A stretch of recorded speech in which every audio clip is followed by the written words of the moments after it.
अजीमतर हैदराबाद की बल्दिया का पहला इजलास जुमेरात 11 फरवरी को 11 बजे दिन मुनक्किद होगा। इसमें दिसंबर के चुनाव में मुंतखब होने वाले तमाम कारपोरेटर्स को हलफ दिलाया जाएगा। इसके अलावा मेयर और डिप्टी मेयर का भी इंतखाब अमल में आएगा। GHMC में इस इजलास और इंतखाबात के लिए तमाम तर इंतजाम मुकम्मल कर लिए गए हैं। State election commissioner Parthasarathy, district collector Shivita Mohanty, commissioner GHMC Lokesh Kumar और city police commissioner Anjani Kumar ने GHMC में किए जाने वाले इंतजाम का मुआयना किया। इजलास के दौरान कोविड-19 कवायद पर सख्ती के साथ अमल किया जाएगा। सिर्फ मुंतखबा अरकान और बाअतबार ओहदा अरकान को ही GHMC के दफ्तर में दाखिले की इजाज़त होगी। मेयर और डिप्टी मेयर के ओहदे पर TRS के उम्मीदवारों की कामयाबी के कभी इम्कान हैं।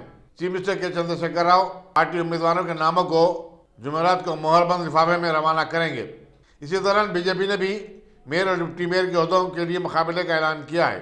ताहम उसने अब तक अपने उम्मीदवारों के नामों का ऐलान नहीं किया। GHMC के चुनाव में जो गुज़श्ता साल दिसंबर में मुनक्किद हुए थे, TRS को 56, बीजेपी को 48, मजलिस को 44 और कांग्रेस को 2 नशिस्तें मिली थी।